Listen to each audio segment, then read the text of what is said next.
15කට ඇති වෙන්න අල කරි එකයි චිකන් කරි එකයි සම්බෝලෙකුයි හදාගෙන තමයි ඉතින් මේ තටි පිටිය ලෑස්ති වෙන්නේ.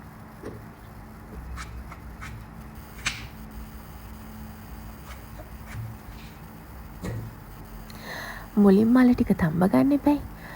මේ ඉතින් ලෑස්ති ඒකට. කහ දැම්මා, ලුණු දැම්මා, අල කෑලි වලට කැපුවා. ඉක්මනට තම්බෙන්න ඕන නිසා වතුර ටිකක් දැම්මා, රයිස් කුකර් එකෙන් තිබ්බා.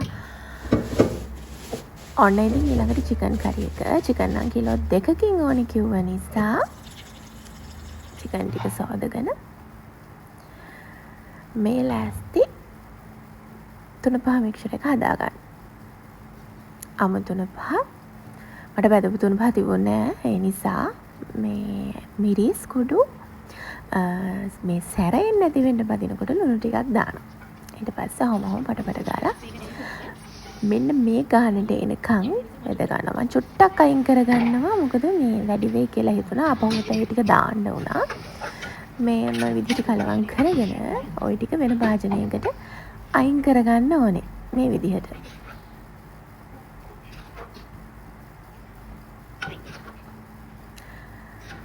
අන්න ඔහම.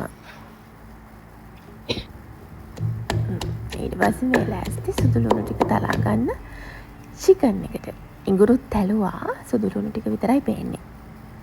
අන්න ඔය විදිහට දෙය ටිකක් දාගෙන මේ තියෙන ලෑස්ති කරගත්ත ටික චිකන් එකට වලින්ම සුවඳ පැකට් එකක් දැම්මා.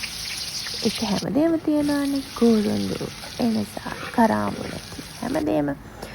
ඉතින් ඔන්න ඊට පස්සේ ඉඟුරු සුදු ලුණු අමු මිරිස් ටික දාලා ඔන්න අපි සීසන් කරගත්ත චිකන් ටිකක් දැම්මා.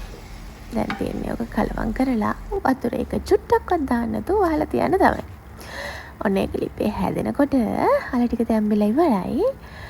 ඔන්න අල ටිකට මං ගාව නයි මිරිස් තිබුණා. නයි මිරිස් හිඟුරු සුදු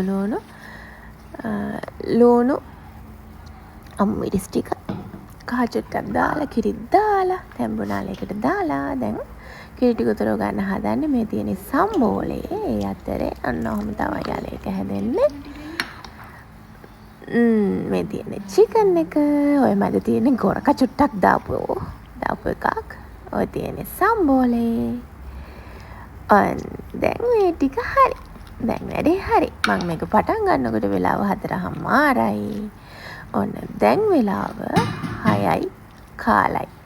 පොල් ටික ගාගෙන පොල් ටික මිරිකගෙන සම්බෝල වලට හදාගෙන ඔන්න ඔය විදිහට තමයි යවන්න ලෑස්ති කරේ. Thank you for watching.